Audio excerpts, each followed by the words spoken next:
Let's start with a question today.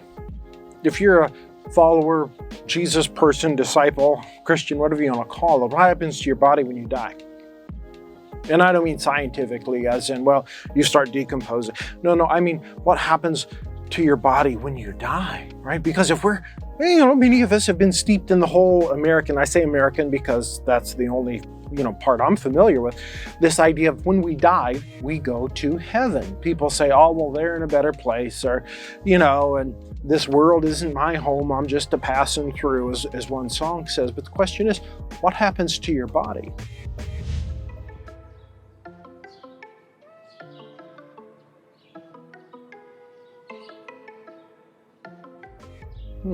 Now, why do I ask this? Well, because saying that our souls flit off to some disembodied spiritual bliss forever isn't biblical. It's not biblical. Now, if you're a believer in Christ, you need to hear this.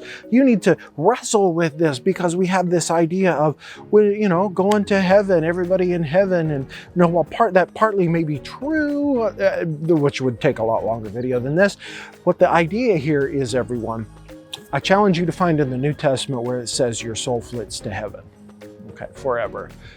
And then I challenge you to also look through the Old Testament and part of the New Testament and part of the Old, about where you are raised from the dead, resurrection, just like Jesus. If we are to be like him, Paul says we will be like him. How will we be? We don't know. What will that look like? But we will be raised as well. Right? Book of Hebrews, he has gone through death, and as our pioneer comes out the other side, Easter morning, we will be like him. New creation, we will be made new. The dead in Christ shall rise first. So the statement is, if you're already in heaven, you have no need of that. If you're staying in heaven, you need no bodily resurrection. The dead in Christ shall rise first, and that's just stupid nonsense. So what are you going to do with that? Conundrum. So I'm going to press you to really grapple with this, and this thinking that we may have been soaked in so much. So many preachers would say, oh, well, let's all, pray and be believers and disciples so we can go to heaven when we die. But what about resurrection? So let me challenge you in this way. God is very concerned with all of this, creation-centric. God made the heavens and the earth, two parts of a whole, and he called them very good. He's not going to destroy it, Very good. He called everything very good, and that includes you and me. Now, we broke it through disobedience, but God's goal the whole time was this perfect heaven and earth without evil, and that's his goal now.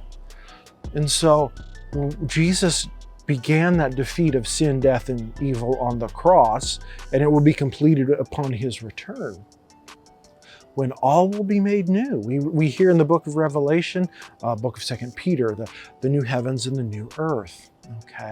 What that looks like, I don't know. Revelation 21, New Jerusalem.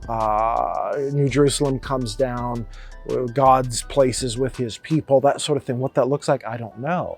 But I do know that it means that all of this just doesn't get burned to ashes, and you're in heaven flinging a harp around, So here's the idea. What happens to your body? And if you've never really thought about it, you really need to, because you're just going through your discipleship without really grappling with this issue.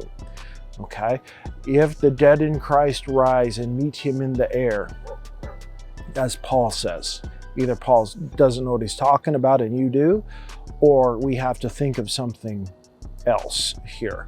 So I challenge you to find in the Bible, and look, I'm serious, look it up, where your eternal destiny is heaven, and look up where your eternal destiny is resurrection of the body, just like Jesus the Christ, crucified and resurrected. All right, so I'm going to leave it right there. I'm going to leave you to do your own thinking about that. So I'll see you next time. Bye-bye.